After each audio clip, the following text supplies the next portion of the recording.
Hello, everyone. Welcome back to another episode of Dr. Schuster and Oxley, The Power of Stories. I'm David Oxley. You may see on the screen two other people. I will introduce our esteemed guest in a moment. Helmut Schuster, you know, as my counterpart and co-writing partner. We have a truly special guest today. It's an Olympic theme or a swimming theme, an athletic theme. But the podcast itself is obviously about stories. And it occurred to me as I was researching Olympic stories before this podcast, is there a notable swimming Olympic story that might be powerful? And what came to mind was, I don't know if everyone remembers the Sydney Olympics of 2000. You had all these elite swimming athletes. There was a gentleman called Eric Mosambani, known as Eric the Eel. He came from Equatorial Guinea, which is not a place necessarily known for its swimming infrastructure. And he'd never actually seen, would you believe, before the Sydney Games, a 50-meter pool before. He had no formal swimming training. He knew very little about starts. He knew very little about pacing. And yet he stepped up at the Sydney Olympics, not to win, not to break records, but simply to finish. He pushed through fear, exhaustion, doubt, struggled through his heat, completely alone. If you've seen the YouTube video, it's extraordinary. The two other people that were supposed to be swimming with him do full starts, get disqualified. And so he has to do this whole lonely heat on his own. And what happened? What happened was the extraordinary thing. The crowd, the Sydney crowd, started to cheer him on. Not for his speed, not because of his style, simply because of his story. The vulnerability, the underdog narrative, the raw courage that gave him the strength to finish. And why does this matter? I think this is Eric's story, the story of the Sydney Olympics, just really sort of elevates this effort, this courage, the idea of finding the strength inside yourself to do something that perhaps many people don't think is possible. I'm very aware that my Olympic story is based on simply a story. I've never come anywhere close to the Olympics. I did actually attend the London Olympics in 2012, but as a spectator, not as an athlete. But I have two people on the podcast today. One who came very, very close in his youth, Helmut Schuster, to the Olympics, and the other who actually has competed in the Olympics and World Championships, Felix Aubock. So let me hand over, Helmut. What's your segue here from the Olympics, my intro to Felix? Yeah, the segue really is, firstly, I've not been very close to the Olympics. That was basically a dream I had. I had an Olympic coach at the time. I've known Felix actually for a bit more of a year, but I've known about him for much, much longer.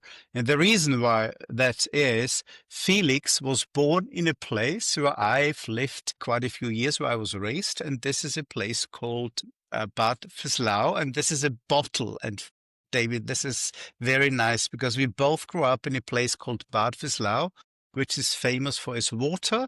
And I'm quite certain that's where Felix also was taught to swim. Felix, is that correct or not? Yes, so I did take swim classes in Südstadt near Vienna, but basically I've spent all summers there at the outdoor pool. Yeah, basically at the pool of that mineral water company, endless summers, and just being outdoors in the pool as much as I could. So definitely the love for water was found there for me.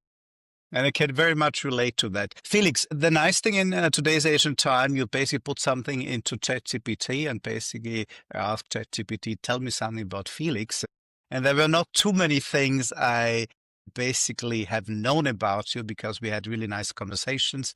I need to mention that Felix was also at our book launch in London, and he's also featured on top in front page of our book. And thank you very much for that. But I think one of the key things, you're a freestyle swimmer, if I'm correct, and your specialty was 200, 400, 800, and 1,500. And is that correct to say? That's correct. It's quite unusual, to be honest, because everybody focuses on one event or one or two, but I had quite a big range. So I could do, I've been a finalist or at the Olympics or at the World Championships from the 200 up to the 1,500, which was like a huge program for me, but I really enjoyed having those different events and just a variety of disciplines to compete with. And not that usual, but I think that made it a lot of fun for me, switching things up quite a bit. And the remarkable thing, Felix, is, and I've probably done like 10 years competitive swimming, and you have like done, I guess, 20. And competitive swimming means that you're in the pool before school and after school, yeah? And so I basically, for a number of reasons, finished like when I was 18, and you did that 10 more years, yeah? Now, swimming and Austria do not go along very well. And you probably have been the most decorated Austrian swimmer of the recent past. Yeah, can you tell us a bit about that? How it was to basically come from a country which does not really produce great swimmers? This is a good question because you fall in love with a sport or something is your passion, which is not really strongly supported where you're from. So I think there is a lot of swimming pools in Austria or pools, but none of them are made to swim. They're just made to float and they have a temperature which is way too high to actually be working out and doing laps in there. So if you tell your friends you're swimming or people around you, that's the first thought what you're doing. And this couldn't be any further from the truth.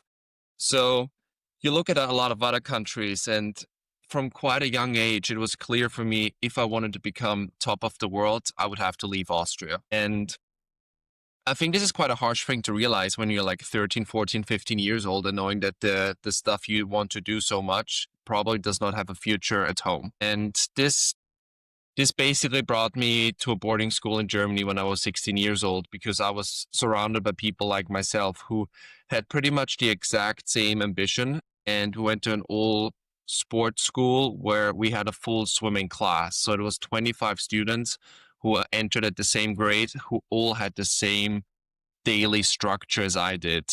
And I think that was the first time it switched for me where I realized this is possible and this is actually much easier when you all do it together.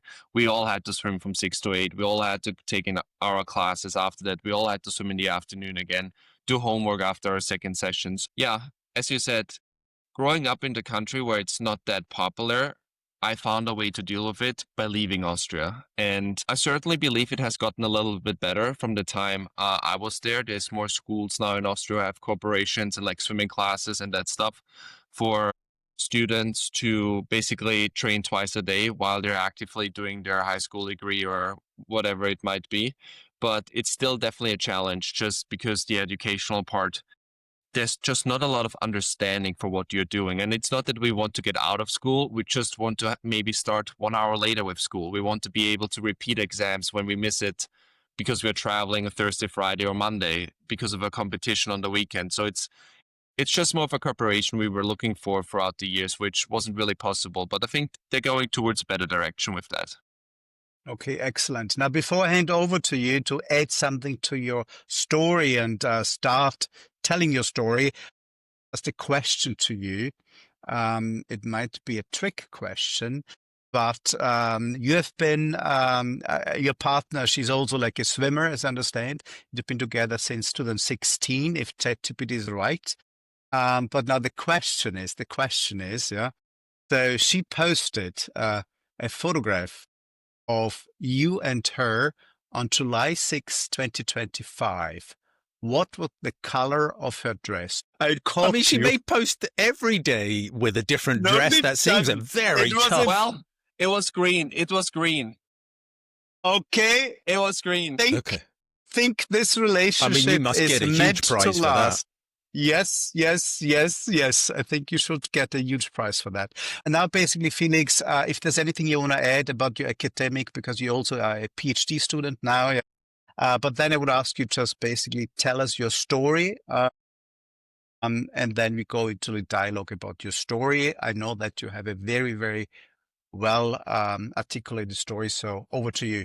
Yeah, thank you so much for that. I will keep it quite simple and just basically talk you through my journey, how it was to have that pressure of swimming, but also doing academics side by side. And I think I had a quite long path of that. And I touched on that a little bit before. I started in a high school in Austria and with 2 swim sessions a day and absolutely no collaboration from the school, it was a thing of, it was just impossible to get it done. I struggled in school. I couldn't get the swimming going the way I wanted to. I think swimming was still going quite okay because I always prioritized it a bit more than school because this was just my passion. But on long term, I knew I was not be able to finish high school there. So with the school giving me a lot of difficulties being a swimmer, which, I mean, thinking about it now is absolutely crazy. Like, people were actively trying for me not to have a swimming career because they were just like, well, why are you wasting your time there? Just go back to school and do your degree, from teachers and so on. It just shows the mindset in Austria, how important sports is, right? The thing is, like, you're doing this crazy thing which is not necessary, but you don't see the benefits of it. And then with 16 years, we came to the conclusion that I got to leave. And I went to Berlin, was there, as I previously mentioned, an all-athlete high school. And one of the positives, this school was basically the school in the GDR where they produced their elite athletes. So we weren't in the GDR anymore, but the structure was still the same. And not everything was bad about that structure, because sport was very, very valuable for the people in Eastern Germany. And they brought together in Berlin all athletes from all over the country and hired professional coaches. And that school was for athletes only. There was no one else in that school. And they came to a very, very simple conclusion of how you proceed your weekly schedule. For example, in Austria, you have math. You have math on Monday from 8 to 10, for example. In Germany, the way they did it, they offered that same math lecture from 8 to 10 at 3 or 4 different occasions during the week, like a modular system. So whenever you would be gone, missing competition and so on, you could do that exact same module on a Thursday or a Friday or the week after. So it was offered multiple times that you could fully compete with your sports, travel, but also still like the full academic load. We never ask for having less of an academic load. It's just having things to work around it. And I was very happy there. And I have to say, I'm talking about this is like, it is much easier, but it's very hard. I think this is the one thing throughout my career is I need people to help to support me. But in the end, it is still going to be absolutely hard having the dual commitment throughout. And my career went really well. I qualified for my first Olympics with 18 years old, and I went to Rio, and it was an unbelievable experience. And one other thing is I had, I think, like 3 classmates in that school who qualified for Rio as well with 18 years. So it just shows that that system actually is very, very successful and produces elite athletes. And after my career in Berlin, I decided to take a scholarship at the University of Michigan in the US. And I think this was definitely my hardest challenge so far I had in my career, because you go to the US. First of all, the US is very different than Europe. Yes, we talk about the Western world, but the US is different. There is a lot of things you need to adjust with 18 years, which you didn't expect to be different. And I got over there and I was completely overwhelmed. Not in the swimming aspect. I did well in the pool. The pool was fine. I was one of the good swimmers on the team and so on. But attending a university like Michigan, with having just the school English you had before in Germany or Austria, and highly academic school, being taught in academic English, writing essays the way they wanted on that standard, it was so far apart from what I was capable at the time and how long it took me to actually being able to succeed in the classroom. And that's when an incredible support system took place. I got free tutoring from the university. So basically, I was swimming from 6 to 8 in the morning, attending my lectures, swimming from 2:30 to 4:30. And after that, having like 2 to 3 hours of tutoring every day until I was brought to a certain standard. And it was incredibly hard. It was incredible long days. I was drained. And it worked out. So it wasn't something which had this downward spiral for having too much things going on, but I was so determined with my swimming that my swimming turned out really well and that my academics got better. And of course, there are always times where I was extremely fatigued and it was really difficult to get it done. But it is something where I realized that if I have a support system around me where I'm not asking them to make things easier for me, but just making things more accommodating, that I can succeed. And this is something I carried throughout my career. And a couple things to that. I realized that if I want to be good at swimming and in academics, I need to live at a place where the pool and the university are very close together. There's no way I can succeed with having to commute to the pool, commute to university. I need to have them as close as possible together. Ideally, I want to have the resources to good food right on campus. I want to be able to have a athlete dining hall, some shortcuts that I'm not losing any time doing that, so that I'm fully committed to my studies and my swimming and have those responsibilities basically outsourced in that way, so I can really fully focus on these things and be as quick as possible. Yeah, I mean, my time at Michigan was great. I was able to finish my degree did very well my degree, became an NCAA champion, went to my second Olympics, and unfortunately, I still had a weird end to it with COVID. So my senior year was right when COVID hit, and I felt like I never had the chance to say goodbye or close the chapter, because from one day to the other, we just had to go. And we were all told within 2 weeks we would be back and continue the degree and continue training, but that actually never happened. And that is a little bit sad, to be honest, when I think about it, because all my friends and all of those people I was around it with, like, they're just like, I mean, you grad in the US and you go your own way, right? So we never really had that closure. And after my time at Michigan, I did realize I did not want to stay in the US at that time. This is also about realizing not weaknesses, but when it's too much, right? And I realized if I would stay in the US and keep going with that system I had for 4 years, I was very much burned out of those high academic pressures and the swimming at the same time. And I was looking more of a module where I could swim and study, but not have that academic pressure being that high as it was at Michigan. And I found Loughborough University in the UK, where I did my master's, but I did part-time studying. And that came for me at the right time, because it was more individualized. I could part-time study, and I did my master's and then started my PhD there as well. So that's where I'm currently. And it is very interesting because I will talk a little bit about how these things to balance, right? This was like what I did in my career, but a lot of swimmers go on the starting blocks and they feel they put their existence on the blocks. They're defined by what they're doing every single day, and that's just their swimming result. You go to the world championships and you don't make it to the final. It's like their life ended. That's everything they do. That's everything they got. And academics was in that way always my way out. I stepped on the blocks and said, this means so much to me. And I'm not like, I am aware of that. But if this doesn't work out, I still have my academic career. I have so many other things I can look forward to. And sometimes having these exams around big competitions was like, it kind of helped me shut off really quickly when something didn't work out, but also if something worked out in those big meets, because no matter what, that exam is going to happen on Tuesday. Even if I did really, really well, I need to go back studying. So it kept you very sane having the dual pressure. And there's a lot of athletes out there. The temptation is big, right?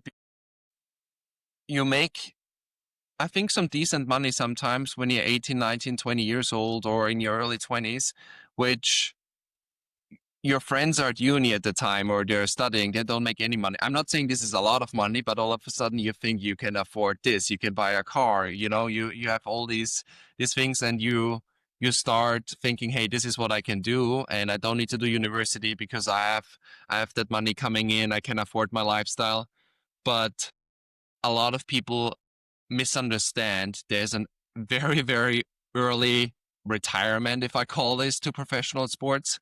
Because when you're at the age of 27, 28, and that's all you have done and you haven't done anything before, this is most likely for 99% of the guys entering elite sports not going to be enough to sustain for the rest of their life. There is a career after the career you have to be prepared for. And that is something which a lot of people forget, just because also national governing bodies who support you. I mean, this might be a big statement now, and I hope I'm not getting too much trouble. I guess no one is listening to that of the sporting people, hopefully. But they don't want you off of those big governing bodies. Their jobs are dependent on how well are you going to swim, and everything else you're doing is a distraction for them.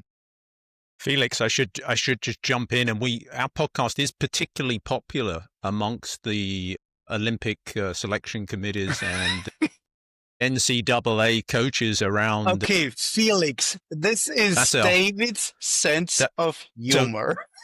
So just be speak careful freely. where you're treading here. Sebastian Coe is an avid watcher of this particular podcast. There are lots of themes that you've just raised. I kind of feel like we need to pause you a little bit and just go back and pick up on some of those, if that's okay. Helmut, do you have something you want to jump in? There are a couple of things, but because obviously I relate very much to everything you did. I mean, I was in Südstadt where you trained in Austria. I spent my high school time in the Midwest in a school, unfortunately, without a swimming pool. So I had to do the YMCA. But there's one thing, there's a common thread, yeah, which is the thing of time efficient, get the infrastructure right, but also discipline. I think discipline is something you talked a lot. Do you want to talk a bit about the notion of discipline? Because the thing is, we always try to, when we have a guest, we also try to bring it back to career. And I think your career is amazing, but discipline seems to be a common theme in everything you did. Do you want to talk a bit about that dimension? It's very difficult actually for me to talk about discipline because I take discipline for granted. I knew I had to do these things I was doing and I had to stay disciplined, otherwise it wouldn't work. I think swimming is the most fair sport where you are correctly evaluated what you have put in. You're swimming on your own lane, on your own time. You are not having any external influences, and how fast you're going is what you have put in. Like I always basically love this about swimming because I'm 100% responsible for what I'm doing. And there's no excuse, right? What you bring into the water that time is what you have produced, what you have done before. How disciplined were you throughout that progress? Maybe Felix, maybe I'll recharacterize Helmut's question. So there's discipline and there's resilience. So in a way, there's sort of a little bit of an overlap between the two. But if I go back to the story and then relay it a little bit in a sense of resilience, you were in Austrian school that was not supportive of your swimming ambitions. And you found the strength, the resilience to find another way. You went to Germany and you competed, you trained there, you found a better system. But that required you to balance the academics with swimming life, and that required to find some sort of strength within you to balance those things. And then you went to Michigan, which, I don't mind Michigan. We'll talk about Alabama at another time. But the notion that you then had to find strength to overcome some of the challenges of adjusting to the US, which is, I agree, superficially easy, but when you get into the substance of it, very, very hard. So again, you had to manage that resilience. So when Helmut talks about discipline, I also hear resilience. I hear this sort of strength of conviction to keep going every time you hit an obstacle. What do you put that down to? What gives you the strength to keep overcoming the hurdles? It might sound simple. It's just the obsession with being successful at it, with what I'm doing.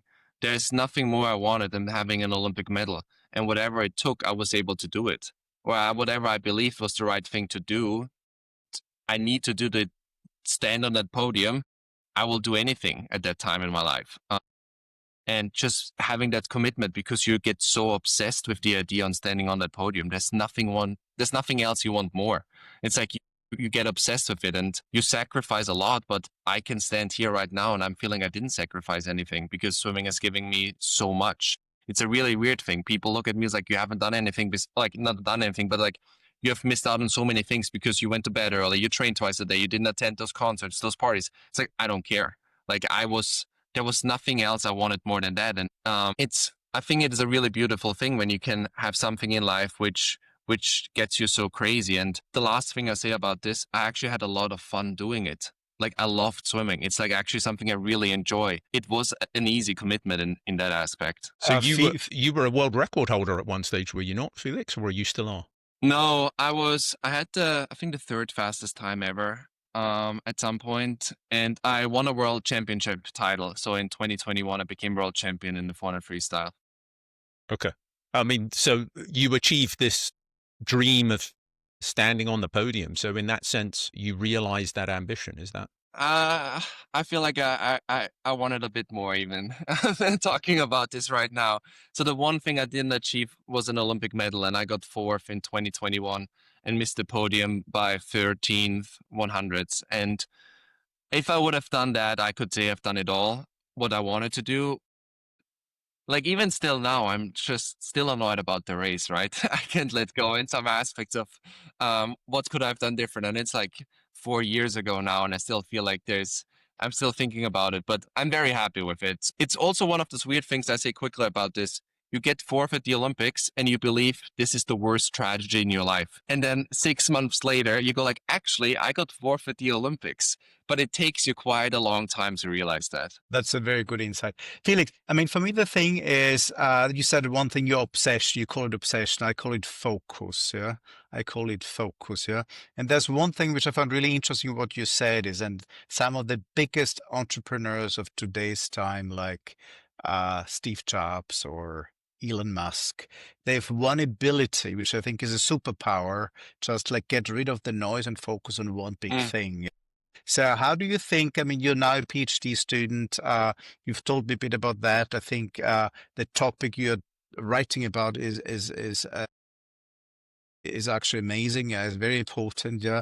But how do you basically think you can translate what you learned in swimming into the professional world?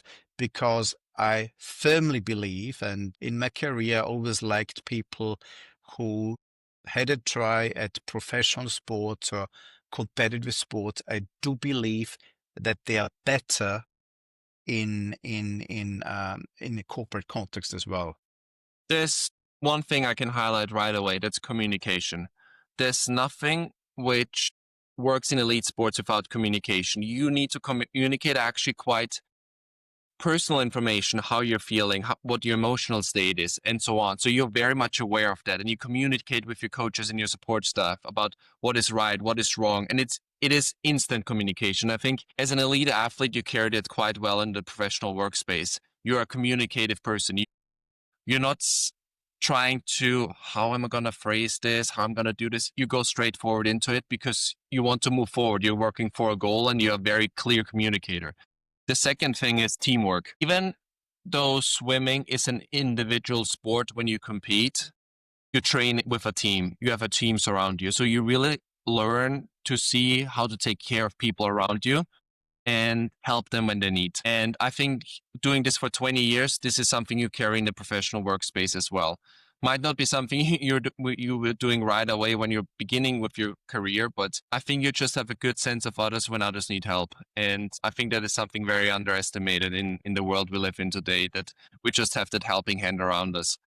And then resilience, especially when it's about learning how to deal with losses. Personally, there was a couple of races where you think the world ends for me, right? But you learn how to get over that. And one quick example for the Olympics in Tokyo, I got fourth. It was like, I felt it was the worst thing ever. But before the Olympics, we already had the plan that me and my coach and my psychologist, that they let me be upset until I go to bed that night. That was our plan. No matter what happens, if you're successful and you make a medal, you're just going to be happy until you go to bed. If you get any bad result, you're just going to be upset until you go to bed. And the next morning, I have my next race and we forget about it. And that was something we arranged 6 months before the Olympics. And when it really came to that point, it worked. I got up the next morning, saw my prelim, and made the next Olympic final. So I think you really have a skill with how you deal with difficult chips and hard times, just because they meant so much to you emotionally. And that carries as well, I believe, very well into the workplace. Yeah. I'd like to ask a question, Felix, a little bit about reinvention as well. The theme of our third book, available at all good booksellers on November the 4th, which you are on the cover of. Thank you again for your lovely endorsement. The book is about reinvention. It's about how the popularized belief is that we get stuck in one definition of who we are. We go through our professional lives, our careers, and we sort of end up labeling ourselves. You know, we are an accountant. We are a world championship Olympic swimmer. We are a very successful corporate executive. And then something happens. You know, the Olympics are over in your case, and you have to then think about there's as you said, that life as an elite athlete is perhaps relatively short. And so the question then becomes, what's next? So when you've set your goal I mean, the way you talk about that burning ambition to get a medal and to achieve your ambition, when that's over, how do you then move on to something else? What's the process? I think this is a good question because I'm trying to figure that out myself. So it is not something I have a straight answer to you, because I'm going through this process right now where at something specific, I was pretty much one of the best in the world. And whatever I'm entering now, at this stage, I'm definitely not one of the best in the world. And that is a very weird thing to deal with. And I don't know how to describe it because I'm just going it through myself and I have to think about it. But it's, you're basically starting a second career. And we call it a transitioning phase. And I actually think there's been a lot written in sport psychology about that transitioning phase. And especially with the phases after the Olympics, there's a lot of athletes who really struggle with mental health and have, like, there's a lot of resources actually out there because you have been working so hard for that one goal and then the Olympics are over. And a lot of people actually don't know how to deal with that and how to react with that. And one way I have been dealing with all of this is I love to do stuff. So whenever there's an opportunity for something, I sign up and try to do it. I really try to stay as busy as possible because this is how I gain experience, this is how I get to know people, and this is how I am trying to figure out what I want to do. And I've been enjoying it. I'm on a lot of calls. I'm doing a lot of different things. But yes, I realized at some point,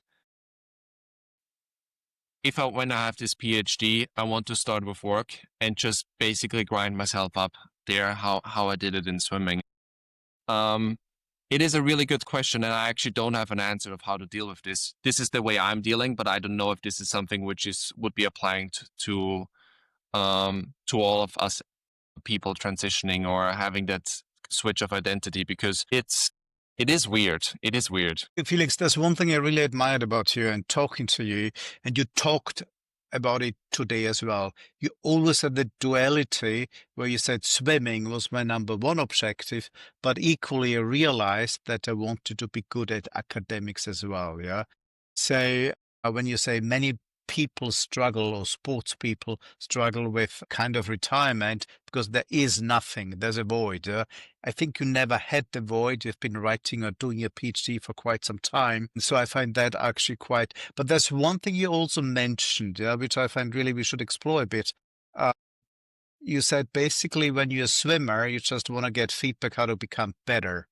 And I think that's a quality which will be hugely beneficial in professional life, because most people in large corporation just want to hear how good they are.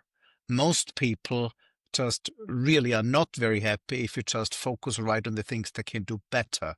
Where I really believe if you've been a professional swimmer or athlete, the only thing that interests you is tell me what I can do better to become better. Yeah. And this is a theme which I think is really, really important. Yeah. Do you want to talk about that? Yeah, that is a good point. I never actually thought about it, but I guess if you're an elite athlete, you're actually quite open to criticism throughout your career because it is just a daily thing happening to you. You just get so accustomed to it, and you're not seeing it in a negative way because you're seeing it in a way of how you get better and how can you optimize your performance, your body. And I mean, this is basically what a coach is probably 90% of his job. It's trying to tell you what you need to do better. And it's just very, very basic and standard in elite sports. But yeah, I mean, I also didn't know that this is something in the professional world where people just want to hear how good they are, what you just expressed. And like the question is less raised about what can I do to be better at it. I think this was something quite normal for me to understand so far. In my daily life, I'm like, what can I do to be better at it, right? In everything I'm doing, because I love life.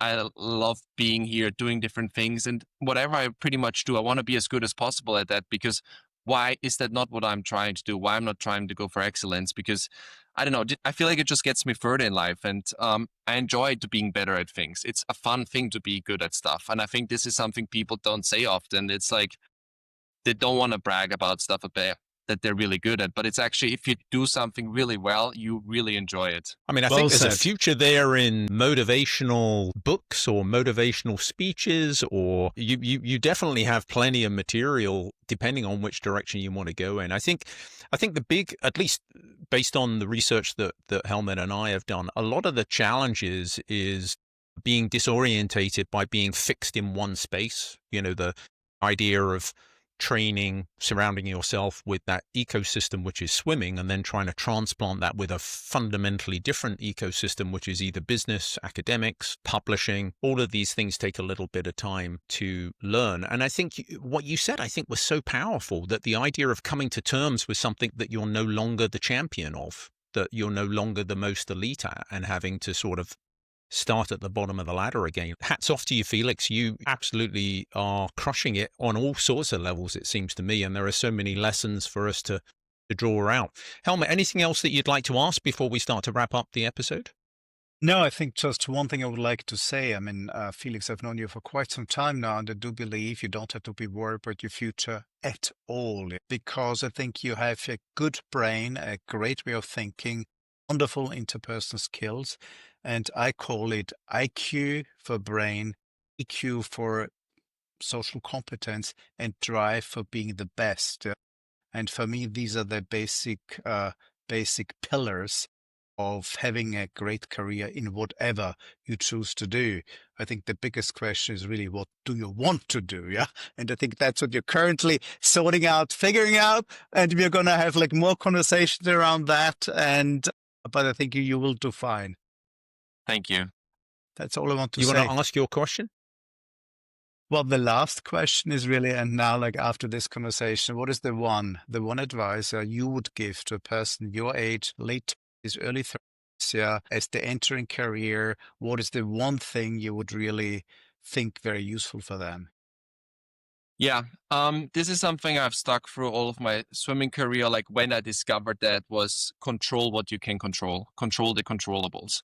So basically, what that person is doing, what's happening here, yes, it might matter. It is important, but there's so much you can just focus on yourself of you need to get right, to get forward, to do the right next step. There's in swimming, this look like go to bed early, eat healthy, and so on, right? Very basic things. These things you can all control by yourself. What time that person is swimming at a different meet, which is faster than your times, you can't control it, right? So don't let that bother you really that much. And I think this is something in a professional setting which can very well apply, that whatever you're doing by yourself, do the best job at that. Control what you can control, and there's so many other things you can't, and don't let that discourage you, because I think having high quality work by yourself, which we have controlled by yourself, will in the end lead to success. I love it. Control the controllable. Couldn't agree more. David? Stoicism meets Olympic training. I love it. So in these podcast episodes, we are focusing on stories. Sometimes they're a story and allegory. Sometimes they are the story of someone's experience. And today we had the privilege of hearing from Felix and his extraordinary exploits as a world championship swimmer, and now reinventing himself as a PhD student. And there are so many things that, Felix, you've shared, which I think we're very grateful to you for doing so. These podcasts are a series that we are building up now to the launch of our third book, Artificial Death of a Career, that Felix was kindly enough to contribute to. The book focuses on reinvention in our professional lives and why we find it hard to navigate personal change. One of the reasons why we wanted to have Felix on this particular episode was because that's exactly what he has been doing. Reinventing himself, having had one professional career and now potentially having 2 or 3 more ahead of him. If you like this podcast, you should check out the others. I'll put a link in the episode here. And obviously, if you like the podcast, you will love the books. So you should probably check out the books, and I'll give you a link to that. We have activity on our social channels, mainly Instagram, LinkedIn, and we have a website. So again, please check those out. But let me close once again by saying thank you to Felix. Any final words, Felix? No, not really. I think I try to give an honest picture of what elite life in academics and sports looks like. And it's tough, but it's definitely something worth doing. And Herr Schuster? Well, I'm only left with one thing, repeating: control the controllable. And with that, Servus und auf Wiedersehen in best Austrian manner. See you next time.